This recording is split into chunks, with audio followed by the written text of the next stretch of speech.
everybody, I hope y'all are doing well. I hope y'all are having a great day today. If you're new here, I want to welcome you to School of Scarlet, where we talk about the power of unconditional love.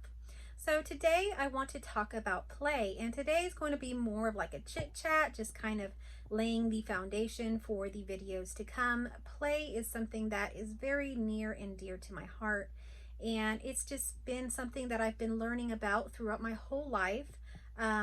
In childhood, but then throughout life, I've had to work a lot with children, and it's been my path in life, and it's been a path that I've really enjoyed. And I've learned a lot through play, and I've learned what play does for the person, and how play really isn't something that disappears as an adult, although it can. It's not natural. It's usually something that happens out of problems that are happening with the person. Play is actually natural to our state of being. It's actually something that remains when everything else falls away. Being playful and being childlike is a quality that is inherent to our true nature, the truth of reality, the absolute nature of reality. Who is it playful for? Absolutely no one. For no reason. It's just playful in nature. That's just how it is. And if you look around the world, if you look around situations, if you look around your life, you will see that play is constantly playing out, and there is playfulness, and there is the play of life, and then there's playfulness and silliness and everything else that is joy. So that is an inherent part of our actual reality. And I know this because when the sense of self fell away from me, and many different things fell away, as beliefs, dogmas, all of that, what remained was this childlike nature and this playfulness and love for all of creation. That remained. So that's what I want to talk about today, and to kind of lay a foundation for that. I actually planned to make a video in my office. I had planned everything, how I wanted to present play to y'all, and I actually think I want to break this down into smaller videos because there is just so much information, and for it to be a very long video might be difficult for some to really want to, invest that much time into that. So I think I'm going to break them down into about 30-minute videos, and we'll see how many we do around play. Like I say, this is a topic that I'm very well versed in. It's a topic that I have a lot of direct experience in, so I want to share that with y'all. And so today is just more of a chit chat because as I was planning to come back to my house to film the video, various things happened, and I never have made it back to my house to film the video. If y'all recognize the background, this is the background and the bed that I filmed a lot of my older videos in when I had my first awakening. This is actually the same exact spot where I had my awakening. I was in this bed, in this house, and I had my awakening sitting right here. So actually what happened was that I went to go pick up my daughter from cheerleading practice, and I was going to give her little friend a ride home. Her little friend lives next door to the little lake house I have, which I don't live in full time right now, so I was just dropping her off. As I was doing that, there was another sick child there that had thrown up, and their parent couldn't come pick them up because they went to the hospital. So needless to say, the group of kids all decided that it would just be best to come back home to the little house here, which is my little lake house, and just kind of hang out here until this child's parent can pick them up. So I'm here right now back in my little lake house, and it feels really good to be back. And it's a really interesting thing that we're laying the foundation for play, because this place is very important and sacred to me. This is a little lake house that I purchased with just the right amount of money when I needed it. And it is literally the house that I've always dreamed of. It's a little house in the woods. It's a little house right off the water. I've transformed it into my mermaid house, so it's now got a mermaid theme all throughout. So it's my playhouse. This is my playhouse, and it's something that I have done throughout life. I continue to play and decorate and play with life. And so this is part of my play, is having this home in this location, because this is something that I've always wanted. And so that's part of the play here, but also the play that my daughter experiences here. So as soon as she finds out that we're going to the little house, is what I call it, She gets very excited, and even the friend that's sick right now is very excited to be here. So this is a place where they play out in the lake, they swim, they're out in nature, they're directly in nature. They hardly ever wear shoes out here. They just run through the yard, play in the water. Everything here is in a circle. Now, you wouldn't think that this is the best place to live. We have all kinds of people that live in this circle. We have people that have a shady past. We have people that are on drugs.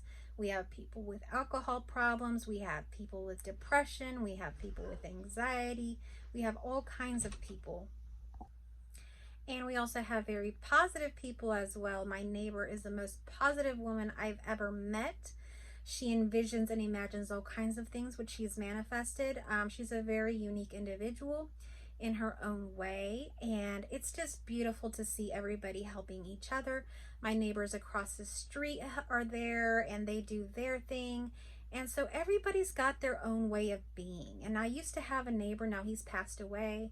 He was a retired vet, and he would sit outside with his shotgun all day. That's all he would do, but in a loving spirit, because he would tell us, you know, I'm here, I will protect everyone here.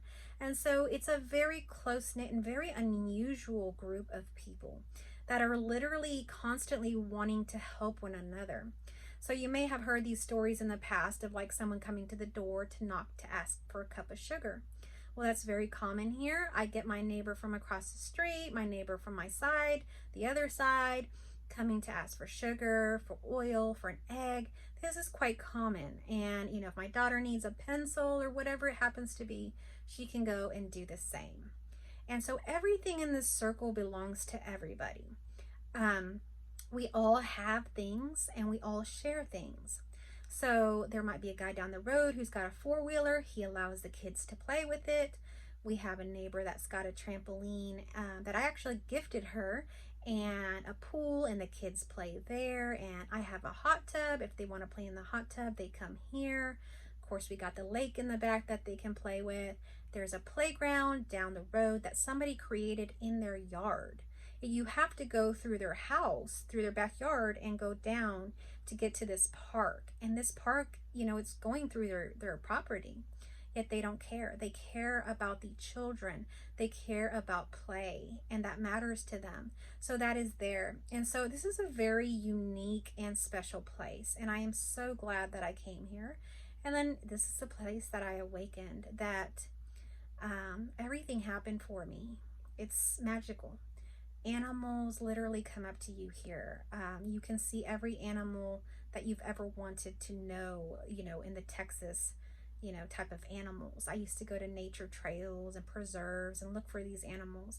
All I have to do is go into my backyard and I can see these animals anytime. And they are very interactive here. They feel very safe. So they feel safe to play. As a matter of fact, I haven't been here in a long time.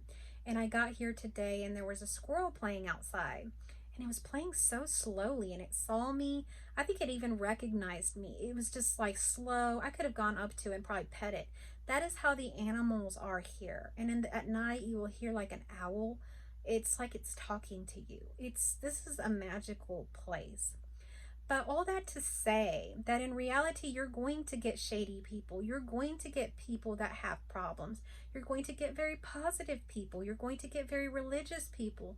You're going to get people that, you know, don't care about anything. You're going to get people that, you know, there's going to be children. There's going to be older people. There's going to be people that lack money. There's people that have a lot of money.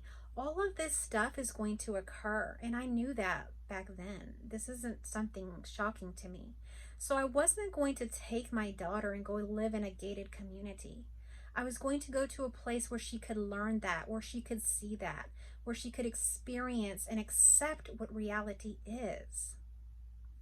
So I brought her here for that. And I also remember how I grew up and how I got to go outside and play and imagine. As soon as I'd finish eating cereal and watching my cartoons and I'd open my doors, I was in a magical playground. What was I doing? Who knows?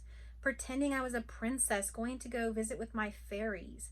Pretending that I was on my bicycle, which was a motorcycle that was going to go super fast. past the barking dogs that were actually monsters that were going to attack me. I would become a ghost hunter and go next door to a home that I believed had ghosts. And I would go and observe the ghosts and draw pictures of them and write about them. I'd write books. I'd go around and treasure hunt for trash, create a museum, repurpose things out of trash. Everything became magical. And so I wanted my daughter to experience that. And in that freedom, I didn't have a parent sitting there with me. I didn't have to go to a play date. I didn't have to go to a pre-programmed gymnastics class to play. I went wherever I wanted. I got up, I ate my cereal, I got on my bike as a 7-year-old or however old, and I took off, and I was gone all day in my imaginative play. It was beautiful. Of course, at some point we moved and all that changed, and I will share that with you. But that is very important, okay? Maria Montessori says, play is the work of the child. I'm a big supporter of Montessori education because it's centered around play and it's centered around the child. It has no goal other than the intrinsic goals that the child has for themselves. So for example, the classroom is set up with all kinds of learning material and things that a child can learn from. There is science, there is a math center, there is a writing center, there's every subject within the classroom. But it's presented not in a book, in a specific book that you have to sit down in your desk and not move and just learn from. You're free to walk, you're free to move, you're free to make noise, you're free to explore, you're free to be you. And if you want to spend all day in science, that's okay. The teacher will meet you and teach you a lesson there, and they'll teach it to you every day.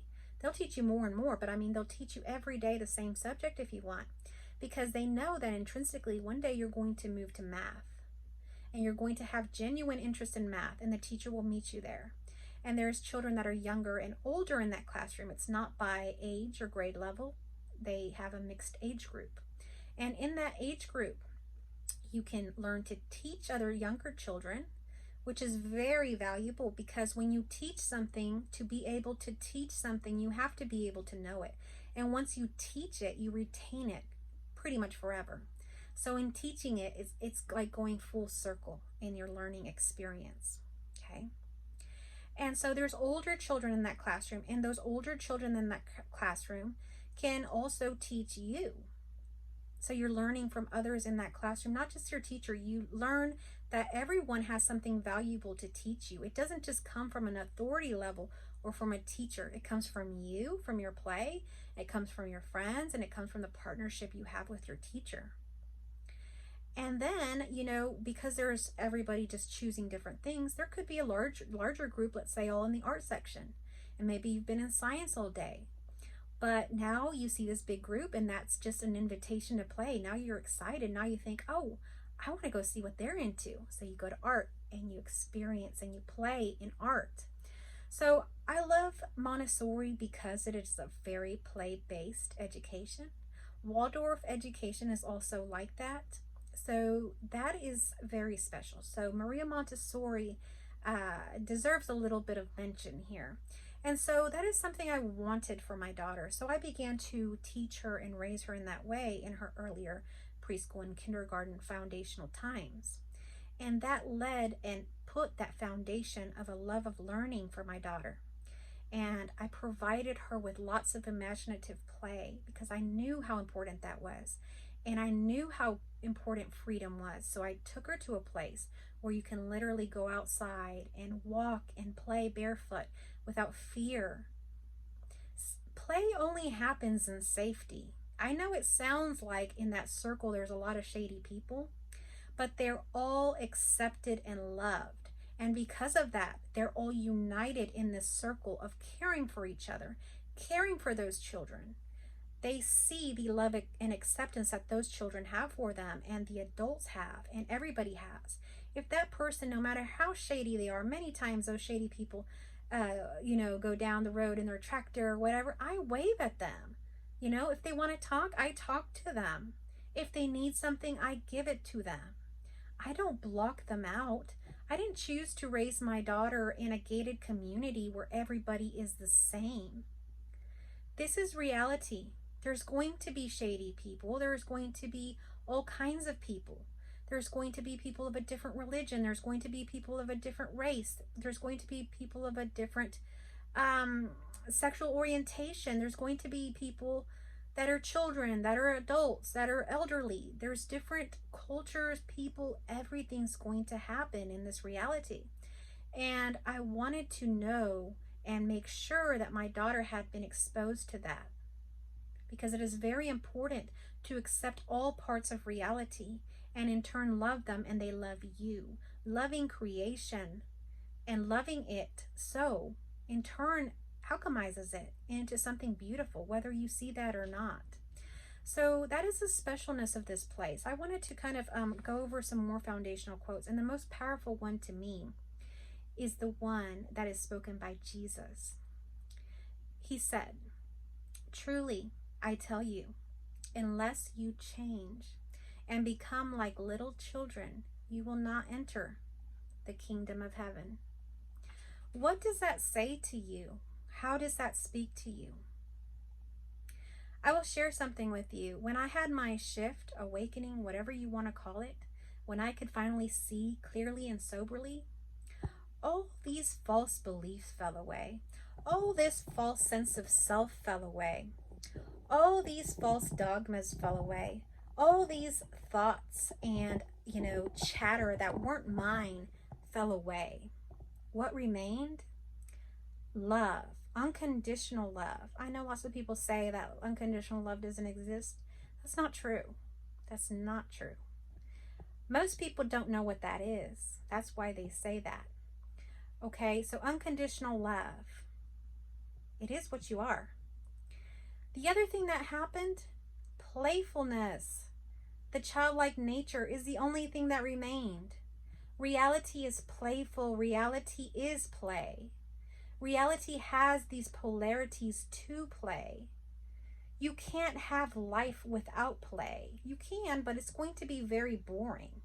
Imagine, the Montessori classroom where everybody gets to walk around and choose what they want to do.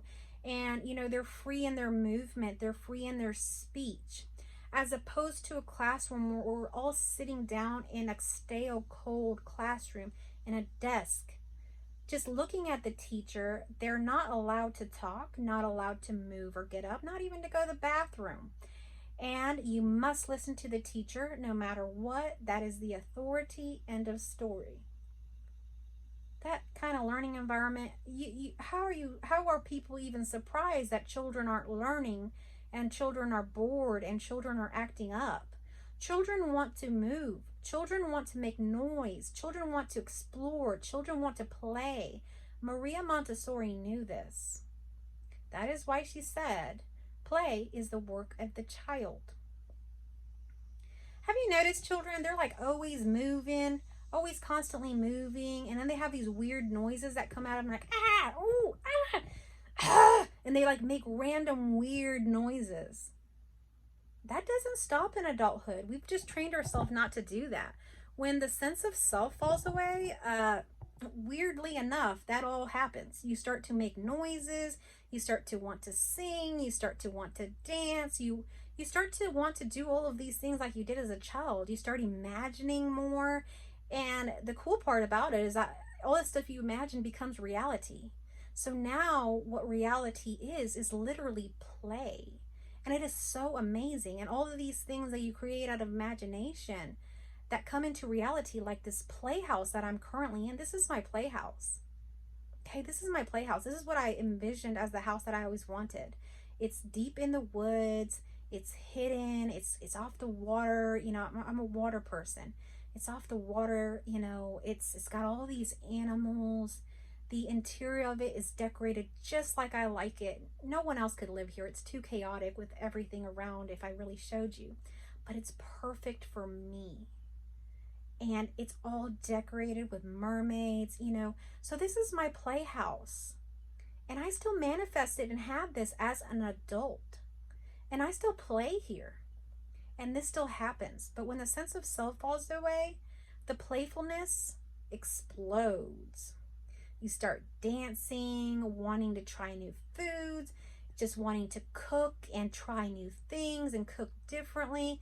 You play music when you're cleaning, you play music when you're doing anything. You try to create so much play out of every situation. It's just naturally happening. Your communication with people is very, playful and joking, and it just becomes like fun. It even becomes fun to tease people and even say things that sometimes don't make sense because it's just funny. This childlike nature just happens, and it's always been there, but you've programmed yourself, or the world has programmed you, not to be that way, to sit still in this desk, to listen to the teacher, to go to work on time, to sit in a cubicle, to clock in at 8 in the morning, take your lunch at 11, come back, sit back down and be very quiet till you get off at 5, drive back home quietly to do it all over again. That will kill your soul. I knew that when I was 18 years old. When I was 18 years old, I got a job working at a big hospital, and it was actually an office job. And I was in a cubicle the majority of the time. One day a week, I would get to go walk the hospitals and do some inspections and stuff. But the majority of time I spent in a cubicle in my office, writing presentations for other people, and going over inspections and submitting that sort of thing. That was so just draining work. I couldn't do it. It was still to this day probably one of the highest paid positions that I held, because I worked in social work. It wasn't highly paid, but prior to that, this was a hospital setting. The money didn't matter to me. My soul was dying. If I would have stayed in that job, if I would have said, okay, yeah, the money's worth it, I'm just going to keep doing this for the rest of my life, like, some people do, I would have no sense of play. I would have no connection. I'd be completely disconnected. My soul would be dead in terms of like who I truly am. I'd be a robot. And so thankfully I was more in tune with who I truly am, and I got away from that. And I've gotten away from every situation that's felt like that. And when I had the sense of self fall away, it was very clear to me what was happening, and just that I had made the right choices back then. But there were still choices and things that were naturally occurring and shifting in a different way. But you will notice this, there is the more playful nature of life, and then there's this rigid, very stale nature of life. And the true nature of life wants to play. It likes polarity. It likes the positive and negative. It likes to be in that. That's why I talk about accepting all and the neutrality of it all. It's all wanted into this play. How does anybody fall in love? How does anybody have a fight? How does anybody realize anything? How does anything even happen without that polarity of play? It just doesn't. So this is life, and you have to love it all, Playfulness in the way you communicate, playfulness in the way you move, playfulness in the way you dress, and the way that you look and express yourself. You see these beautiful women in dresses and, makeup, and even men that do this, and even in adulthood. It's beautiful. It's beautiful. I think I mentioned before that in order to play, you have to feel safe. Play does not occur outside of safety. So where I live, where I raised my daughter felt very safe. She knew everybody. She said hi to everybody. She knew their background. She knew things that were not good about them, I told her everything. She was aware of everything. She was capable of handling that. It's okay to talk to your kids. It's okay to tell them the truth. They need to know the truth.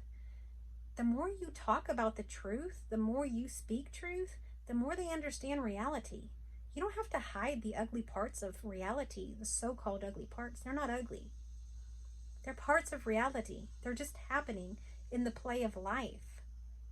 Okay? If you want something different, it could easily happen, And so it's not like that. This is all here and now accepted because this is unconditional love. And so in that safety, children begin to play. They can go around the circle. They can play barefoot. They have no fear of it. And in that, they begin to imagine more and go deeper into that play. So much so that, they don't even know when their mom's yelling for them to come home for dinner. They don't even hear it.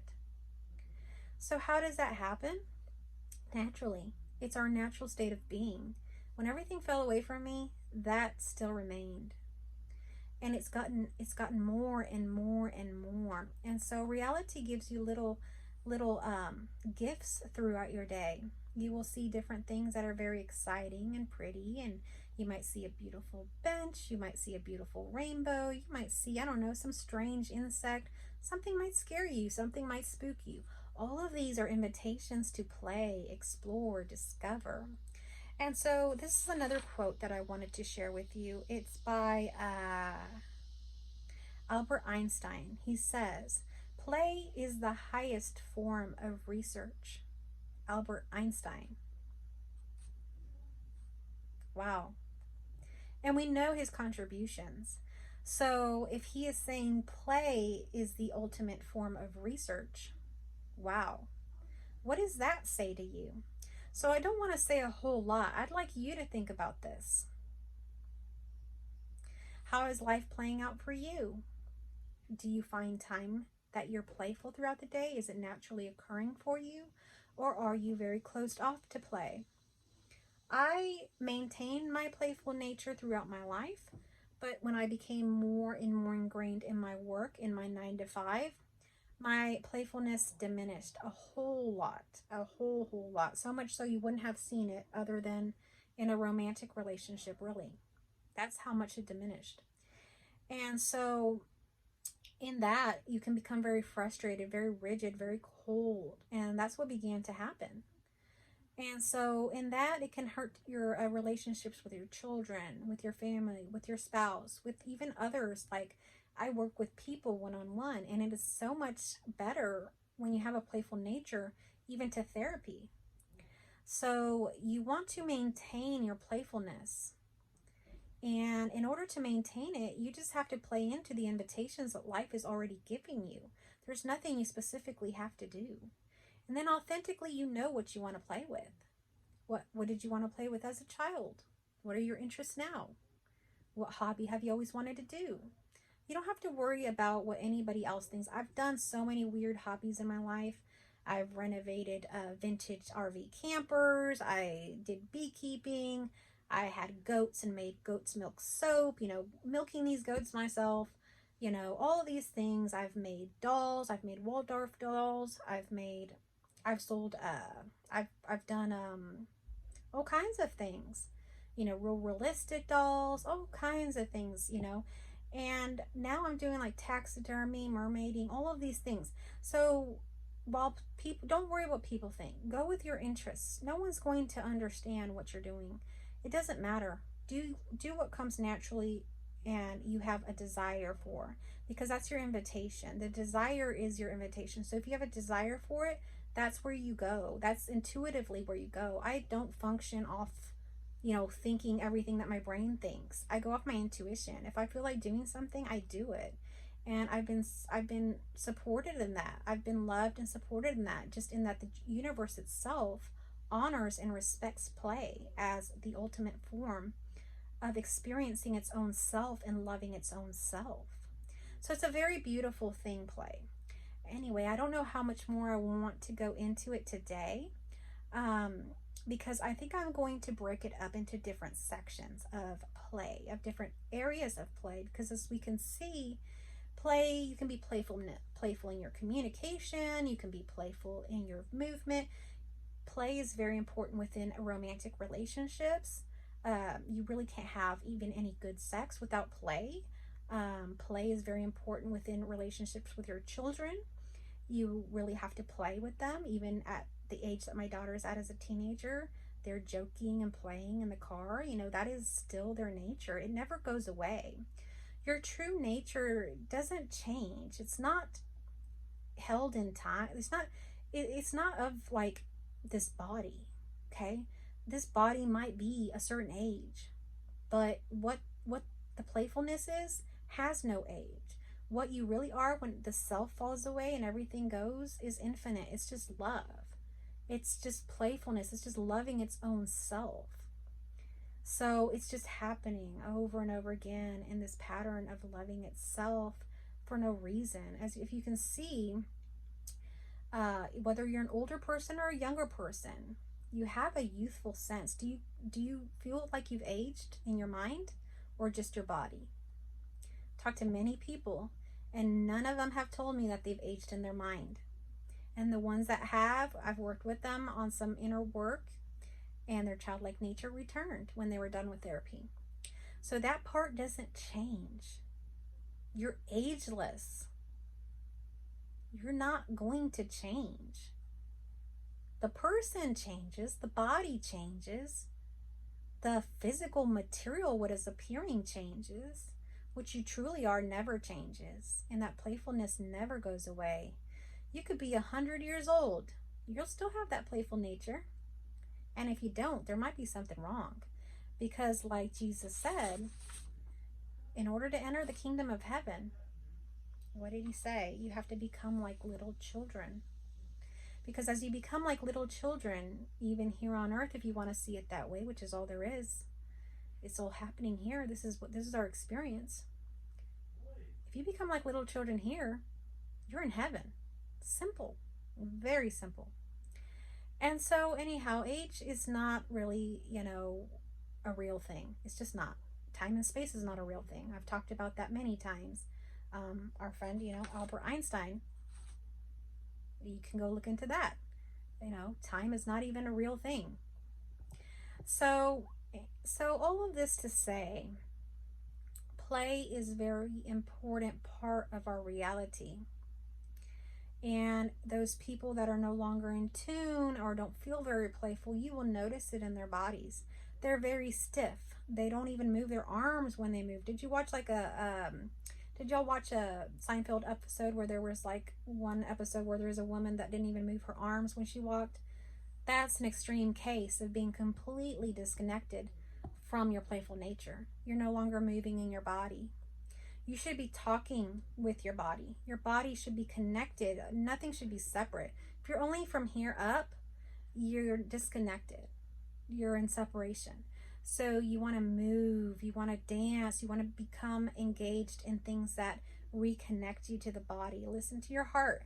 Listen to your emotions if you feel anything.